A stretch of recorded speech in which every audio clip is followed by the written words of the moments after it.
오늘 우리에게 주시는 하나님의 말씀 신약성경 누가복음 6장 43절부터 49절까지 말씀입니다. 누가복음 6장 43절부터 49절까지 말씀. 저와 함께 한 절씩 교독하시겠습니다. 좋은 나무가 나쁜 열매를 맺지 않고 또 나쁜 나무가 좋은 열매를 맺지 않는다. 나무는 각각 그 열매를 보면 안다. 가시나무에서 무화과를 거두어 들이지 못하고 가시덤불에서 포도를 따지 못한다. 선한 사람은 그 마음속에 갈무리 해놓은 선 더미에서 선한 것을 내고 악한 사람은 그 마음속에 갈무리 해놓은 악 더미에서 악한 것을 낸다. 마음에 가득 찬 것을 입으로 말하는 법이다. 어찌하여 너희는 나더러 주님 주님 하면서도 내가 말하는 것은 행하지 않느냐. 내게 와서 내 말을 듣고 그대로 행하는 사람이 어떤 사람과 같은지를 너희에게 보여주겠다. 그는 땅을 깊이 파고 반석 위에다가 기초를 놓고 집을 짓는 사람과 같다. 홍수가 나서 물살이 그 집에 들이쳐도 그 집은 흔들리지도 않는다. 잘 지은 집이기 때문이다. 함께 있습니다.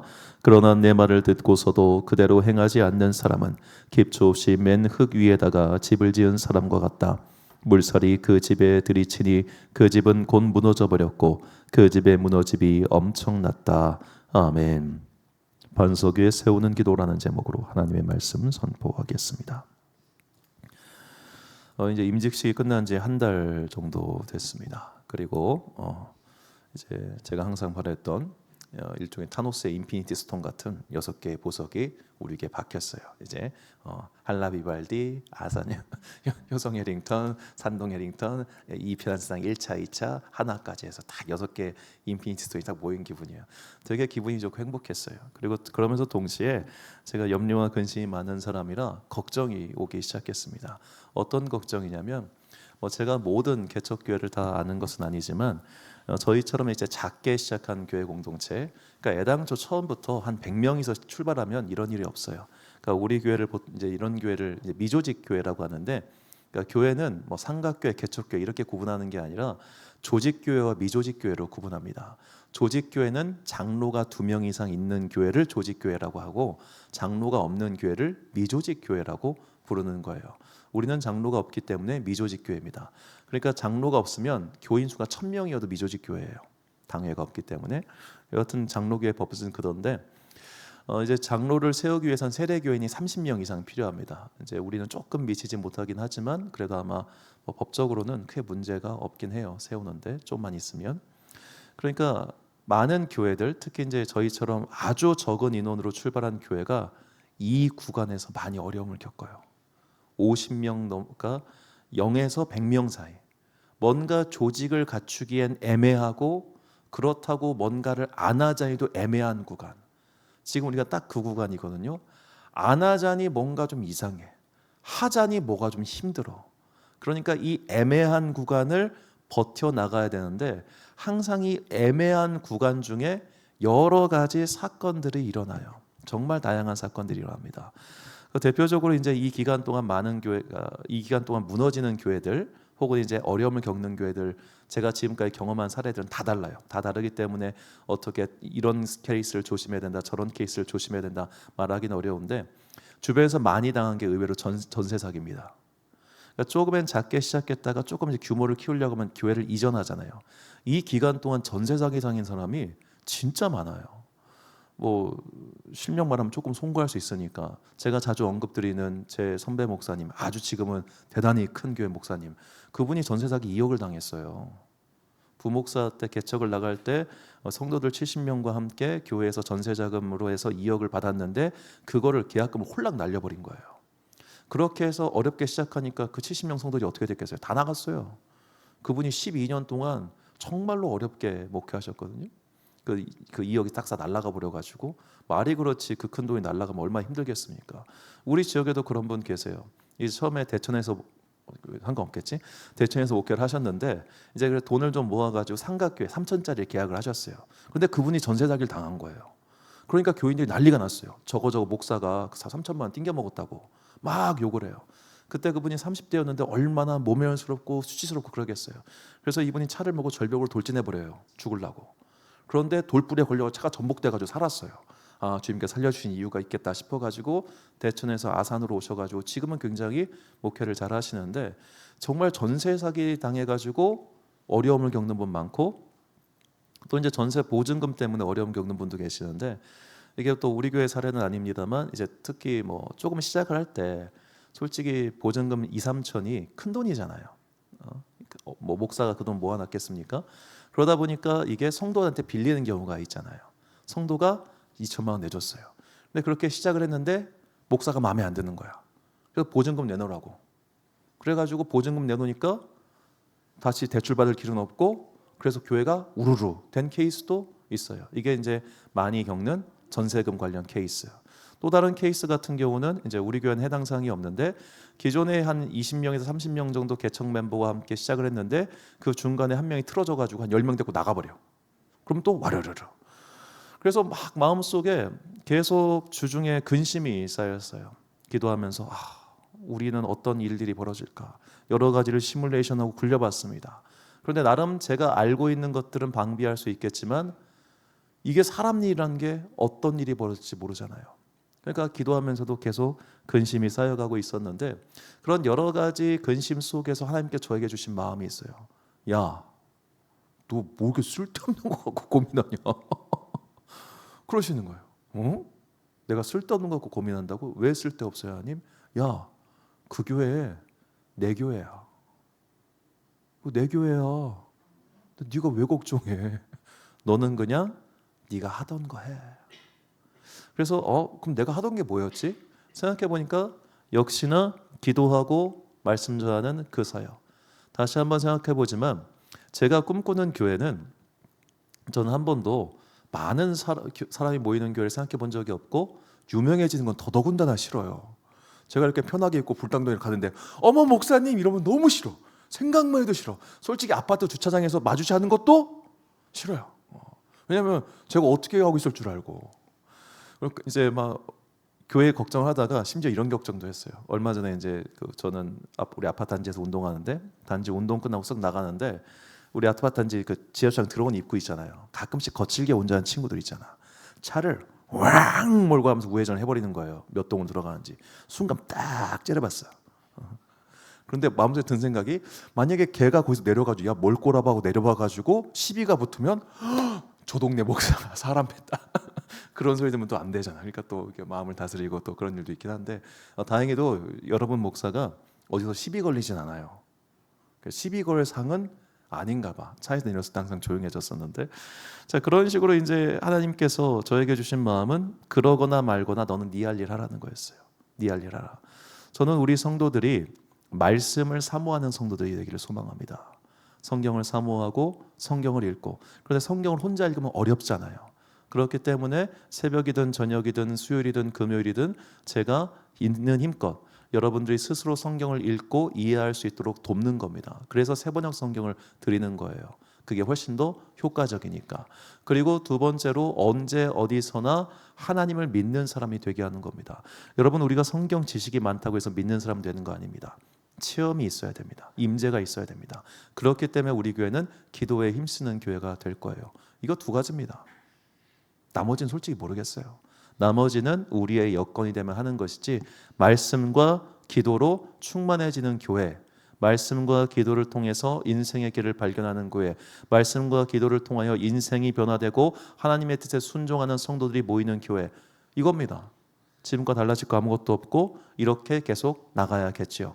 이렇게 말씀을 묵상하는 가운데 주님께서 이것이 바로 반석 위에 집을 세우는 방법이다라는 말씀을 주셨습니다. 오늘 보면 48절 말씀 보니까 집을 짓되 깊이 파고 주추를 반석 위에 놓은 사람과 같으니 큰 물이 나서 탕류가 그 집에 부딪히되 잘 지었기 때문에 능히 요동하지 못하게 하였거니와. 교회든 개인이든 중요한 건 뭐냐? 오늘 내가 반석 위에 서는 거예요. 교회도 믿음의 반석 위에 서는 것이고 개인도 반석 위에 자기 믿음의 집을 짓는 겁니다. 그래야 누가 와서 먼 일이 터져도 요동하지 않게 되는 겁니다. 교회만 문제가 있습니까? 여러분의 삶에는 문제가 없습니까? 여러분의 삶에는 불청객들이 안 들어옵니까? 안 들어오면 다행이겠지만 가끔씩 찾아오는 불청객들 때문에 내 믿음 생활이 흔들릴 때가 얼마나 많아요. 가끔씩 찾아오는 여러 가지 사건과 환경 때문에 오히려 내 믿음이 뿌리채 흔들린 사건들이 얼마나 많이 있습니까? 그렇기 때문에 오늘 내가 아무런 문제가 일어나지 않는다고 해서 방심하고 가만히 있을 것이 아니라 내가 믿음의 반석 위에 믿음의 집을 짓기 위하여 여러 가지 일들이 벌어질 수 있으나 흔들리지 않는 정말 내진 공법으로 집을 짓는 것처럼 단단해지기 위해서 어떻게 해야 될 것인가? 이것은 우리의 평생의 고민이고 평생의 기도 제목입니다. 지금은 단단한 것 같은데 더 큰 시련이면 훅 흔들러지죠. 나름 체험이 있다고 생각했는데, 나름 경험이 있다고 생각했는데, 나름 하나님에 대한 신뢰가 있다고 생각했는데 그 신뢰보다 더 큰 사건이 일어나면 어떻게 됩니까? 우르르르 무너지잖아요. 우리가 그렇게 쉽게 무너질 수 있는, 마치 아이들 동화 속에 나오는 그 돼지 삼형제와 늑대의 이야기였던가요? 바람으로 후 부니까 날아가고 후 부니까 날아가가지고 마지막 그 셋째가 벽돌로 지은 집에 있으니까 날아가지 않아가지고 늑대를 잡게 됐다. 그 이야기 어렸을 때 되게 좋아했는데, 그런 식으로 내가 단단한 믿음의 집을 짓기 위해서는 어떻게 해야 되는가? 오늘 말씀을 통하여 반석 위에 우리의 믿음 그리고 우리의 교회를 세우는 방법을 함께 살펴보고 그 말씀을 실천하여 나의 믿음도 단단해지고 우리 교회 또한 그 믿음의 힘 위에서 단단해지기를 예수님의 이름으로 축원합니다. 첫 번째로 믿음 위에 반석 위에 믿음을 세우기 위해서는 말씀이 들려야 해요. 오늘 보면 47절 말씀 보니까 내게 나와 내 말을 듣고 라고 하십니다. 말씀이 안 들리면 아무짝에도 소용이 없다는 겁니다. 그렇다면 말씀은 왜 안 들릴까요? 여러 가지 이유를 생각해 보니까 크게 세 가지 이유 정도 되는 것 같아요. 첫 번째, 설교자의 문제입니다. 설교자가 못하기 때문에 안 들리는 겁니다. 이건 답이 없습니다. 조금 이제 잔인한 이야기일 수 있습니다만 이건 제가 하는 이야기가 아니라 영국의 위대한 설교자인 스펄전 목사가 했던 이야기인데, 설교도 재능이라는 거예요. 내가 아무리 믿음의 열정이 있어도 네가 설교자로서 재능이 없다, 하지 말라는 거예요. 하지 말라는 거예요. 설교자의 재능 여러 가지가 있겠습니다만 기본적으로 이제 이것도 결국에는 말을 하기다 보니까 말하기 능력이 좀 태생적으로 떨어지는 분들이 계세요. 이분들은 목회하면 안 돼. 진짜로. 그거는 서로에게 불행한 일이에요. 제가 그런 분들 너무 많이 봤어요. 제가 잘한다고 해서 이런 말 하는 게 아닙니다. 그냥 그렇다는 겁니다. 그리고 두 번째로, 설교자가 마음에 안 들 때입니다. 여러분, 다양한 이유로 우리는 설교자가 마음에 안 들 수 있습니다. 제가 누누이 말씀드리죠. 꼴 보기 싫으면 넥타이 색깔까지 꼴 보기 싫다고. 그게 사람 마음이에요. 그렇기 때문에 설교자가 마음에 안 들고 설교자가 설교를 못하면 귀에 안 들어와요. 자, 이런 경우 어떻게 해야 될까요? 마음에 드는 설교자를 찾아가야죠. 진짜입니다. 가장 제가 볼 때 안타까운 분들이 교회 담임 목사 설교가 별로예요.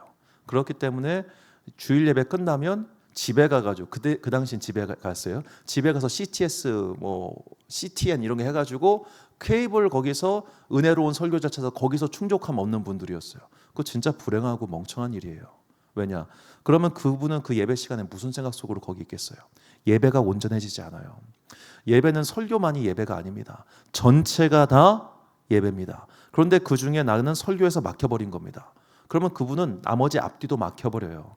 그렇기 때문에 내가 정말로 저 설교자 난 너무 힘들다, 교회 옮기세요. 진심으로 그거는 여러분이 살기 위해서 옮기는 게 가장 현명한 겁니다. 그런데 많은 분들이 이걸 결단을 왜 못 내릴까요? 인간관계, 교회가 만나면 어머 권사님 잘 지내서 이거 하고 싶어가지고 못 옮기더라고. 세상 어리석은. 여러분, 교회가 어머 하러 가는 곳입니까? 아니잖아요. 교회는 내가 생명의 말씀을 얻어서 영혼 구원받기 위해 가는 곳이에요. 이게 제일 중요해요. 인간관계는 거기에 아무짝에도 완전 저 밑에 있는 거, 완전 저 밑에. 그런데 그 밑에 있는 걸 위에 올려가지고 설교가 들어오지도 않는데 거기서 죽어가겠다? 안 돼요. 그래서 꼭 예를 들어 전 여러분이 목사님 죄송한데 전 이제 목사님 설교 못 듣겠어요. 너무 사투리가 많어. 설교가 너무 거친 것 같아. 그럼 저는 기쁜 마음으로 즐겁게 축복하면서 그분을 다른 데 보내드릴 용의가 있습니다. 그러니까 정말 귀에 들리는, 그리고 마음에 나와 맞는, 이게 어쩔 수 없이 맞는 설교자가 있어요. 그걸 꼭 찾아가시기 바라요. 두 번째로, 나와 상관없는 이야기이기 때문에 귀에 안 들리는 경우가 있습니다. 제가 주일 설교와 금요일 설교를 구분해서 합니다. 당연한 이야기지만 왜 구분할까요? 주일날 일주일에 한 번 오시는 분들한테 이런 설교하면 안 들어와요. 주일날 일주일에 한 번 오시는 분들에게 제가 교회에 대한 이런 고민이 있고 이거 있고 이거 있고 할 때 나랑은 아무 상관이 없어. 왜? 나는 지금 마음속에 그냥 일주일에 한 번 와 주신 거예요. 예배 시간에 앉아 주신 거예요. 그러니까 제가 아시겠지만 11시 예배 때 제 설교가 언제부터 빨라지냐면 11시 50분부터 무지하게 빨라집니다. 왜 그럴까요? 몸들이 요동치는 게 보여요. 제가 눈은 안 마주쳐요. 일부러. 저는 설교 때 이 좁은 공간에서 눈 마주치고 설교하면 얼마나 부담스럽겠어요. 그래도 눈 안 마주치고 설교하지만 여러분들의 움직임은 들어와요. 얼굴 표정은 안 들어와도. 몸이 비비 꼬고 그냥 난리가 나요. 50분부터 55분까지 찬양 시작할 때까지 막 진짜 양쪽에서 다 누구라고 지정하자. 다 그래. 그러다 보니까 어쩔 수 없어. 나도 빨리 끝내야겠는 거야. 그래서 이제 제가 주일 설교 같은 경우는 2부 예배를 녹화해서 올려놓는데, 그러니까 주일 2부 예배 때 설교를 들은 외부의 분들은 그런 말씀 많이 하세요. 아우 이 목사 좀 설교 좀 제발 좀 교양 있게 하라고, 고상하게 좀 설교하라고. 나도 그러고 싶죠. 새벽기도처럼. 제가 새벽기도 얼마나 고상하게 설교합니까? 목소리 톤도 하나도 안 높아집니다. 왜?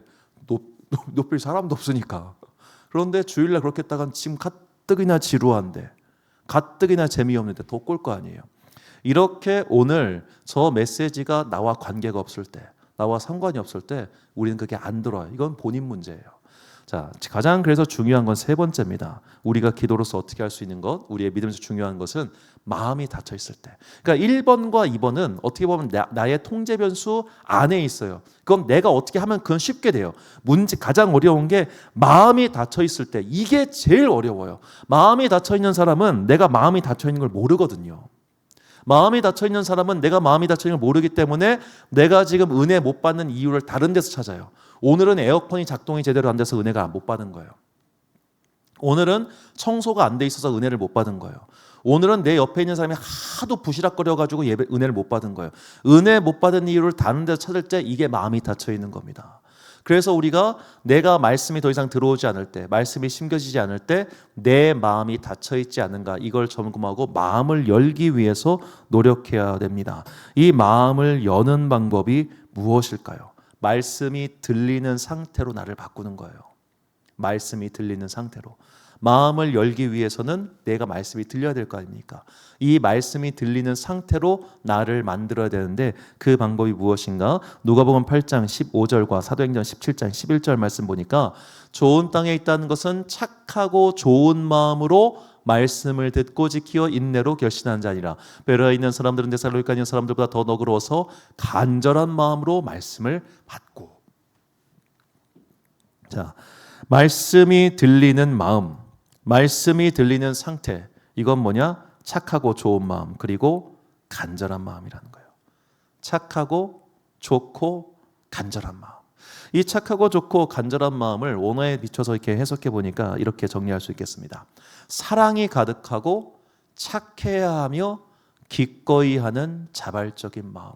자, 내 마음 속에 분노와 증오가 가득 차 있으면 당연히 그 말씀이 들어올 리가 만무하죠.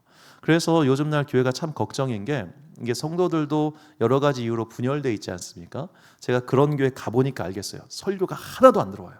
진짜. 제가 싸우는 교회에서 있어 봤거든요. 진짜 아무것도 안 돼. 아무것도 안 돼. 그래서 사랑이 가득해야 되는 거예요. 두 번째, 착해야 됩니다. 여러분, 착한 건 어려운 게 아닙니다. 착한 게 얼마나 쉬워요. 착한 게 뭐예요? 착한 건 착한 거예요. 그냥. 그런 착한 상태. 그런데 우리가 알죠. 내가 착한지 못된지 내가 사실 알아요. 내가 봐도 내가 좀 착한 사람이 있어요. 내가 봐도 내가 좀 착한 사람. 그런데 내가 봐도 내가 좀 못된 인간이 있잖아요. 내가 봐도 내가 좀 못된 인간은 스스로 착하단 말 안 해요. 성질이 더럽다고 말하지. 그러니까 내가 사랑이 가득하고 착한 마음의 상태를 유지할 수 있도록 그렇게 변하게 달라고 기도해야 된다는 겁니다. 마지막 세 번째가 자발적 마음입니다. 여러분, 이 자발적 마음 되게 중요합니다. 여러분이 안 믿는 사람 교회 데리고 다니면 힘들죠. 그렇죠? 많이 싸우죠. 그렇죠? 그냥 대답 안 해도 돼요. 싸우는 거 알고 있으니까. 옆에 있으면 한 대 쥐어받고 싶고 그냥 이렇게 하고 싶겠지. 막 승질이 엄청 나겠지. 내가 경험한 걸 이야기하는 거니까 일단 믿을 수 있어요. 정말로 화가 나고 속 답답해요. 그런데 그 사람을 물가로 데리고 올 수 있어도 물가에서 물 마시는 건 그 사람에게 달려 있는 거예요. 그렇기 때문에 물 안 마신다고 말한테 채찍질 해봤자 소용없어요. 여러분의 몫은 그 사람을, 그것이 자녀가 되었던 배우자가 되었던 뭐 가족이 되었던 혹은 내 태신자 전도의 대상이 되었든 여기까지 안 쳐다 놓는 것까지예요. 이 안에서 그 사람이 이러건 저러건 그거는 그 사람과 목사의 몫이야. 그러니까 거기까지만 성질 내세요. 안 온다고 하면 거기까지만 성질 내야 되는데 여기 와서 설교는 태도가 별로야. 너는 왜 맨날 자냐? 너는 왜 맨날 눈을 감냐? 설교 시간에 눈 좀 떠라. 이런 거 갖고 싸우기 시작하면 자발적 마음이 깨져요. 이게 그 사람을 분노하게 만듭니다. 그러면 그 사람에게 말씀이 절대 안 들어옵니다. 그래서 여기 계신 분들한테 감히가 아니라 꼭 드리고 싶은 말씀이 데리고 왔는데 설교 안 듣는다. 냅둬요. 냅두세요. 그거 갖고 싸우지 마요. 그러면 그때부터 그 사람 마음속에 분노가 차게 되고 그 다음부터 진짜 안 들어옵니다. 그러니까 자발적 마음이 생기는 게 뭐냐면 영성이에요. 영성이 있을 때 자발적 마음이 생기고 그 영성이 생기는 건 시간과 사건이 필요합니다. 그거는 나에게 달려있는 게 아니라 하나님께 달려있는 사건이에요.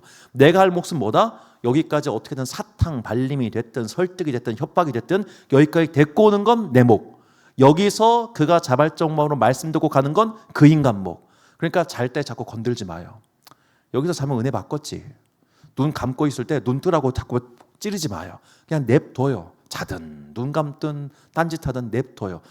남에게 방해되지 않게끔만 하는 건 매너 있는 태도니까 그것까지는 가르치되 나머지 것들에 대해서는 너무 심각하게 통제하지 마십시오. 근데 왜 이렇게 통제할까요? 우리가 왠지 우리 집안 복 못 받는 게 너 때문인 것 같거든. 너만 기도하면 문제가 해결될 것 같은데 네가 문제돼. 네가 기도하니까 내 속이 타들어가는 거예요. 여러분 그게 아니요. 하나님은 내 문제를 남에게 전가하지 않으세요. 내 문제는 내 몫이에요. 그러니까 제발 그런 일이 벌어질 때 싸우지 마라. 싸우지 마라. 내가 왜 이렇게 얘기한지는 아실 거라고 생각해요. 내가 경험해봤기 때문에 그래. 경험해봤기. 제발 그 문제 갖고 싸우지 마시고 자발적 마음이 생길 때까지 우리가 기도를 해야 됩니다. 그래서 우리가 이렇게 자발적 마음이 생기고 마음이 착해지고 우리 안에 사랑이 가득하면 비로소 말씀이 들리고 말씀이 들리면 그 다음부터 변화의 역사가 일어납니다. 그래서 야고보 사도는 우리에게 이렇게 권면해요. 이 권면의 말씀 함께 읽겠습니다. 야고보서 1장 21절 말씀 시작. 그러므로 모든 더러운 것과 넘치는 악을 내버리고 너희 영혼을 능히 구원할 바 마음에 심어진 말씀을 뭐하라? 온유함으로 받으라. 아멘. 우리가 이렇게 말씀을 온유함으로 받을 수 있도록 항상 내 마음속에 선한 것, 착한 것 그리고 자발적 마음이 생길 수 있도록 기도하십시오. 나뿐만 아니라 그 사람을 위해서도 그렇게 기도하십시오. 특히 나의 믿음의 자녀들 위해서 그 기도 꼭 하시기 바랍니다. 여러분들이 자녀를 데리고 통제할 수 있는 나이는 중학교 때까지입니다. 중학교, 고등학교는 포기하세요. 고등학교 때부터는 안 돼. 그러니까 중학교 때까지 남은 기간 이제 우리 유라 같은 경우는 몇 년 남았냐? 5년 남았냐? 6년 이 남은 기간 동안 어떻게든 성령 만나게 시킨다는 각오와 결단을 가지고 주님 이 마음속에 자발적 마음 주세요. 그 아이들만 주세요. 이거 기도해야 된다는 거예요. 이 기간 동안에 정말로 이런 마음이 생겨서 나와 너 사이에 말씀의 풍성한 음제가 있기를 간절히 소망합니다. 자, 두 번째로 반석 위에 믿음을 세우는 방법은 말씀을 행해야 하는 것이에요. 말씀을 행한다. 자, 우리가 말씀을 행한다라고 하면 우리는 굉장히 대단한 것들을 생각합니다. 마치 마태복음에 기록되어 있는 것처럼 내 가진 모든 것을 팔아 이웃을 구제해라. 이런 식으로 말씀을 행한다고 하면 대단한 것, 지금 나의 수준에서 할 수 없는 것, 어마무시한 것을 해야 된다 그렇게 생각을 하지만 예수님께서 말씀하시는 것은 그 정도 수준의 것을 말하는 게 아니에요. 자, 오늘 본문 누가복음 6장의 병행 구절, 그러니까 똑같은 이야기가 나오는 또 다른 복음서가 있는데 바로 마태복음 7장입니다. 마태복음 5장부터 7장까지 전체가 산상수훈 말씀인데 이 산상수훈의 말씀을 요약한 게 누가복음 6장이에요. 그래서 누가복음 6장을 좀 더 풀어서 이해하고 싶으면 우리가 마태복음 5장부터 7장까지 말씀을 보면 되는데, 자, 이 마태복음 5장부터 7장까지 내용 중에서 바로 이 하나님의 뜻을 행하는 것, 말씀을 행하는 것에 대해서 예수님께서는 이렇게 말씀하십니다. 마태복음 7장 21절과 24절 말씀 보니까 나더러 주님 주님 하는 사람이라고 해서 다 하늘나라에 들어가는 것이 아니다. 하늘에 계신 내 아버지의 뜻을 행하는 사람이라야 들어간다. 그러므로 내 말을 듣고 그대로 행하는 사람은 반석에다가 자기 집을 지은 슬기로운 사람과 같다고 할 것이다. 자, 아버지의 뜻을 행하는 사람이 반석 위에 믿음의 집을 지은 슬기로운 사람이라는 거예요. 그럼 도대체 아버지의 뜻, 하나님의 뜻은 무엇일까요? 하나님의 뜻에 대해서는 성경에서 굉장히 다양하게 이야기를 하고 있습니다. 무려 이 단어가 한 200번 가까이 사용되기 때문에 하나님의 뜻이 정확히 무엇이다, 이것만 가지고 우리는 설교 2편을 할 수 있어요. 그렇기 때문에 그걸 다 건너뛰고 특별히 예수님의 말씀 가운데 내가 정말 원했던 것, 이 하나님의 뜻이라고 번역한 텔레마라고 하는 헬라어 단어의 뜻이 영어로 wish, 소망, 간절히 원하는 것, 그런 뜻이거든요. 그럼 예수님께서 정말 우리에게 간절히 원하셨던 게 뭘까? 성경 말씀 보니까 누가복음 22장 15절 말씀에 이르시되 내가 고난을 받기 전에 너희와 함께 이 유월절 먹기를 원하고 원하였노라라고 합니다. 자, 이 원하고 원하다, 에피디메오라는 단어가 2번 나오는데 에피디메오는 성적 욕망을 가리키는 단어입니다. 강렬한 욕구를 뜻하는 말이에요. 그래서 여러분 여담입니다만 이 신약 성경의 헬라어는 굉장히 요즘시로 치면 상스러운 단어들이에요. 상스러운 단어들. 정말로 제가 감히 이 예수님의 말씀을 요즘식으로 표현하면은 내가 겁나게 원한다 뿌려, 내가 겁나게 원한다께, 이런 식으로 무지하게 예수님께서 거칠게 말씀하시는 겁니다. 근데 제가 이렇게 설교하면 꼭 댓글에 달리더라고요. 설교 좀 교양 있게 좀 해라. 자, 예수님의 말씀은 이렇게 거친 말을 왜 쓰셨을까요? 듣는 이로 하여금 내가 얼마나 이것을 원하는가를 보여주기 위해서 하시는 거예요. 자, 예수님께서는 유월절 먹기, 즉 성찬을 원하고 또 원하셨습니다. 매우 강력하게 원하셨습니다. 왜 그렇게 원하셨을까요? 이 성찬에 담긴 의미에 대해서 사도 바울은 2가지로 설명해요. 고린도전서 11장 24절과 25절 말씀 보니까 축사하시고 떼어 이르시되 이것은 너희를 위하는 내 몸이니 이것을 행하여 나를 기념하라 하시고, 식후에 또한 그와 같이 잔을 가지시고 이르시되 이 잔은 내 피로 세운 새 언약이니 이것을 행하여 마실 때마다 나를 기념하라 하셨으니. 자, 성찬에 2가지 기능이 나옵니다. 첫 번째 기념이고 두 번째가 새 언약이에요. 기념은 왜 합니까? 까먹지 않으려고 기념하는 거죠. 그렇기 때문에 나를 기념하라, 이 말씀은 너희가 이 성찬식을 행함으로써 나를 잊지 말아요라는 거예요. 부디 나를 잊지 말아요. 백지영 노래처럼 예수님께서 부디 나를 잊지 말아달라고 그렇게 간절하게 원하시기 위한 성찬식을 세우신 겁니다. 두 번째가 더 중요한데 새 언약이에요. 새 언약. 자, 성경에서 말하는 새 언약이 무엇일까요? 예레미야 31장 31절과 33절 말씀 보면 여호와의 말씀이니라 보라 날이 이르니니 내가 이스라엘 집과 유다 집에 새 언약을 맺으리라. 그러나 그날 후에 내가 이스라엘 집과 맺을 언약은 이러하니 곧 내가 나의 법을 그들의 속에 두며 그들의 마음에 기록하여 나는 그들의 하나님이 되고 그들은 내 백성이 될 것이라. 여호와의 말씀이니라. 아멘. 나의 법을 그들의 속에 둔다, 그들의 마음에 기록한다. 이게 무엇을 뜻할까요? 성령 하나님. 성령 하나님. 새 언약은 곧 뭐예요? 성령님의 임재예요. 그러니까 예수님께서 2가지를 강력하게 원하셨는데 그것은 뭐냐? 나를 잊지 않고 성령님을 구하는 거예요. 이것을 행하라는 겁니다. 이것을 행하라는 것. 그러니까 말씀을 행하는 삶이 뭐냐? 예배드리고 기도하는 삶이에요. 말씀을 행하는 삶을 물론 우리가 삶의 구체적인 자리에서 희생하고 양보하고 선한 일을 하고 나의 재산을 들여가지고 누군가를 구제해주고 이거 다 포함되어 있지만 가장 근본적인 건 뭐냐고는 예배와 기도. 주님을 잊지 않기 위해 예배, 주님이 성령을 얻기 위해 기도. 이 2가지가 말씀을 행하는 거란 말입니다. 오늘 우리가 말씀을 행하기 위해 우리가 무슨 사회복지단체가 돼가지고 봉사하고 나가서 뭐하고 이런 것도 이게 필요 없다는 이야기가 아니에요. 지역사회에 빛이 되기 위해서 그런 행동도 해야 합니다. 그러나 그거에 앞서서 제일 중요한 게 뭐예요? 예배와 기도. 예배와 기도. 예배와 기도가 말씀을 행하는 겁니다. 그러므로 오늘 내가 믿음의 반석 위에 나의 믿음의 집을 싣고 싶다면 예배와 기도의 자리를 쉬면 안 된다는 거예요. 예배와 기도를 반드시 금요일 저녁에만 오라는 얘기가 아니지 않습니까? 일주일에 한 번이라도 좋으니 제발, 여기 보면 아무 상관없는 이야기예요. 여러 개 계시면 너무 잘 드리고 있으니까 제발 다른 분들이 저는 간절히 바라요. 일주일에 한 번만 주일 외의 시간에 교회 나오게. 주일 외의 시간에 한 번이라도 좋으니까. 우리는 매번 기도하는 교회잖아요. 한 번이라도 좋으니까 내 입으로 주여 한 단어만이라 좀 쏟아내기를. 우리 애들도 수요일날 금요일날 이렇게 오는데 애들만도 어른들이 못해. 일주일에 한번 덩그러니 한 시간 있다가 55분쯤 지나면 힘들어가지고 이러하고 우리 애들도 지금 2시간 1시간만 이렇게 버티는데 안 돼요, 안 돼. 그러니까 제발 이 영상을 보시는 분들은 일주일에 한 번 이상 주일 예배 제목 한 번은 기도의 자리에 나와라. 이렇게 예배와 기도야말로 말씀을 행하는 것이고 이 말씀을 행함으로 우리 안에 믿음의 집이 온전해지는 겁니다. 주님께서는 이렇게 끝까지 말씀을 붙들고 내 말씀을 행하는 자들에게 거룩한 능력, 성령의 임재를 허락해 주십니다. 이 임재가 임할 때까지 그래야 나의 예배가 완전한 예배로 온전한 예배로 변화될 때까지 포기하지 않고 날마다 예배와 기도에 힘쓰는 여러분과 제가 되시기를 주님의 이름으로 축원합니다. 요한계시록 21장 6절과 7절 말씀 함께 읽겠습니다. 시작. 내가 생명수 샘물을 목마른 자에게 값없이 주리니 이기는 자는 이것들을 상속으로 받으리라. 나는 그의 하나님이 되고 그는 내 아들이 되리라. 아멘. 이기기 위해서, 상속받기 위해서, 영생의 생명수를 얻기 위해서 계속해서 예배와 기도의 자리를 게을리하지 말고 참여하는 여러분과 제가 되시기를 주님의 이름으로 축원합니다. 자, 마지막 세 번째로 반석 위에 믿음을 세운 방법 세 번째는 나를 드릴 수 있을까라는 질문 앞에 서야 합니다. 최근에 제가 하나님께 좀 떼쓰는 기도를 드렸습니다. 지금부터 제가 드리는 이 예화는 그냥 저의 이미지와 상상이니까 조금 이제 비유라고 생각하시고 들으시면 좋겠습니다. 하나님께 뭘 달라고 요새 계속 간절히 기도해서 하나님 나 이거 주세요. 나 줘야 돼요. 나 꼭 줘요. 줘요. 하고 막 그렇게 계속 떼쓰면서 기도를 하고 있었습니다. 그런데 하나님께서 이렇게 대답을 주시는 거예요. 야, 기다려 좀. 기다려봐 좀. 그래서 제가 눈을 흘리면서 기도했어요. 싫어. 언제까지 기다려고?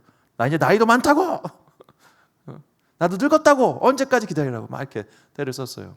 뭐 제가 좀 여러 번 송구하긴 한데 제가 근래 들어서 체력이 뚝 떨어지는 걸 느껴요.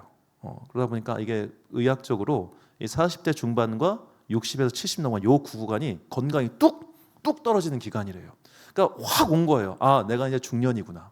내가 이제 나이가 먹었구나. 더 이상 이제 과거와 같은 체력, 퍼포먼스가 안 나오는구나. 이제는 막 마우스질 하는 것도 덜덜 떨려요. 물론 디스크 때문에 그런 것도 하지만 막 진짜 요새는 PPT 만들고 너무 힘들어. AI로 대체할까 여러 가지 생각도 많이 하는데 그런 식으로 나는 나이가 들어가고 있는데 하나님 왜 내가 달라는 거 안 주냐고 초조하는 거예요. 나는 늙어가고 있고 하나님께서 달라고 하는 거 안 준다고 자꾸 기다리라고 씨 거렸어요. 그러니까 하나님께서 다시 말씀하시는 거예요. 야, 내가 지금까지 너 섭섭하게 한 적 있냐? 아니요? 그럼 좀 기다려 엄마. 그래서 제 느낌입니다. 그렇게 하시죠. 내가 너 섭섭하게 한 적 있어? 내가 네가 달라고 하는 거 안 준 적 있어? 그러니까 기다려. 그러시더라고요. 그렇게 하고 기도가 끝나는 줄 알았어요. 근데 슬며시 하나님께서 저한테 이 말씀을 하시는 거예요. 그렇게 느꼈다는 얘기입니다.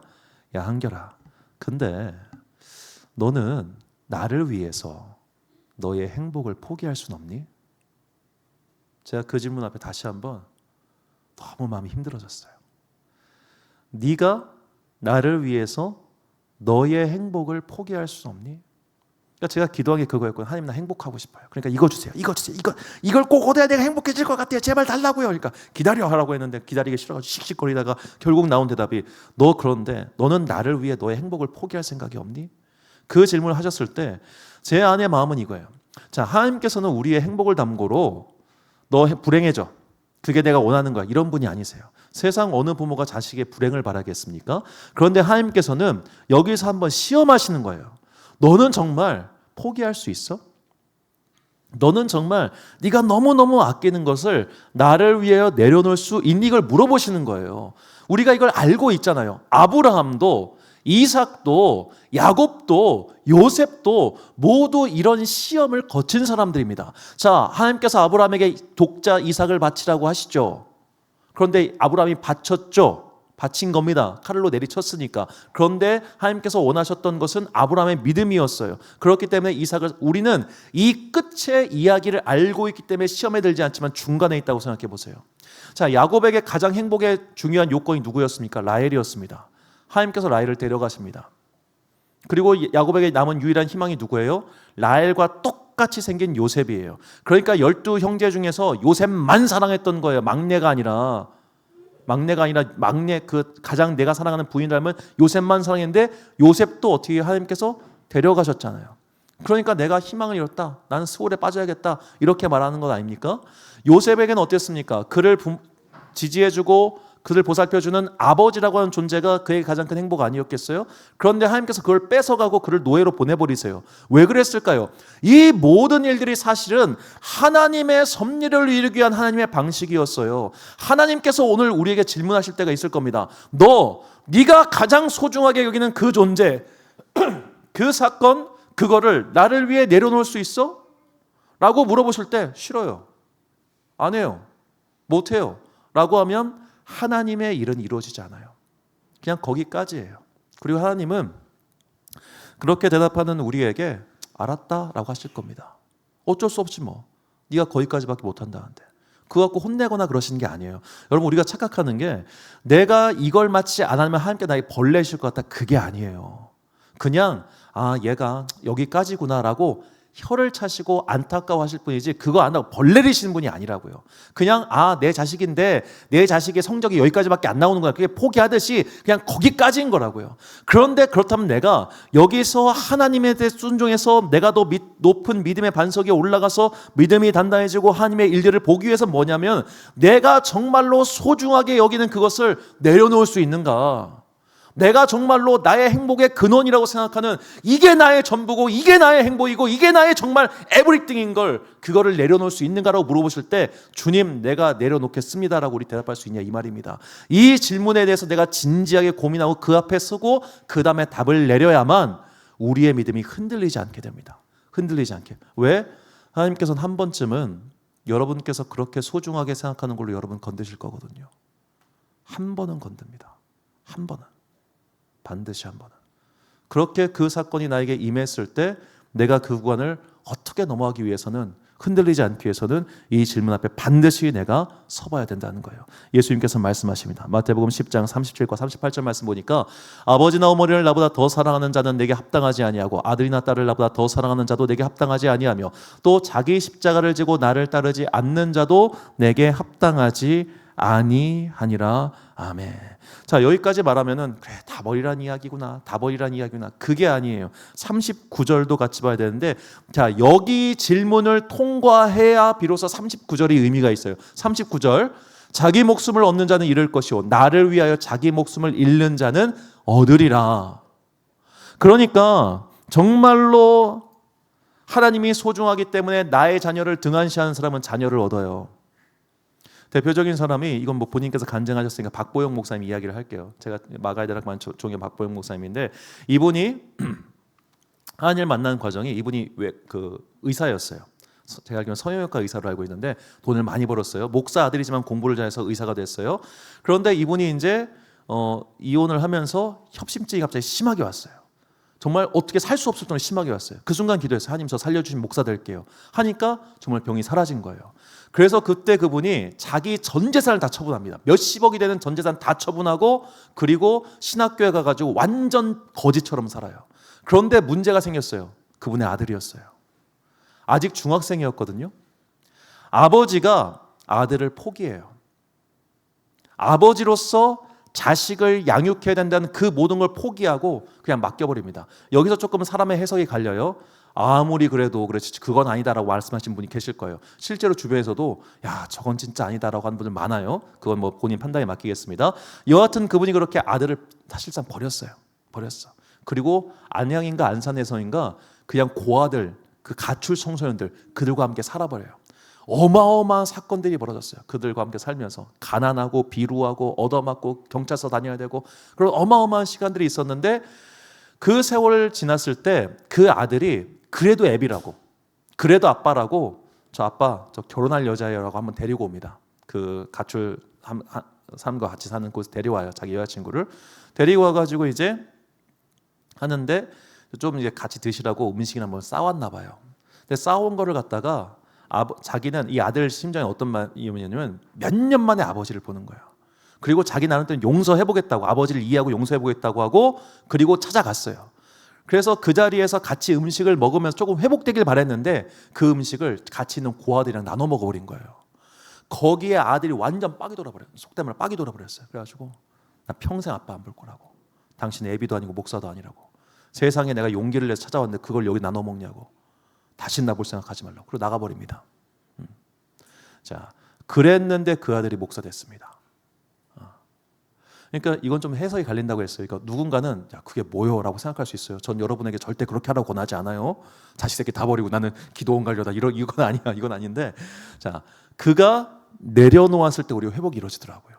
그분이 아들과의 관계를 회복하기 위해서 잘못됐다, 미안하다, 사과한다, 뭐 준다 하면 회복 안 됐을 거예요. 그냥 하나님께 맡기고 기도했어요.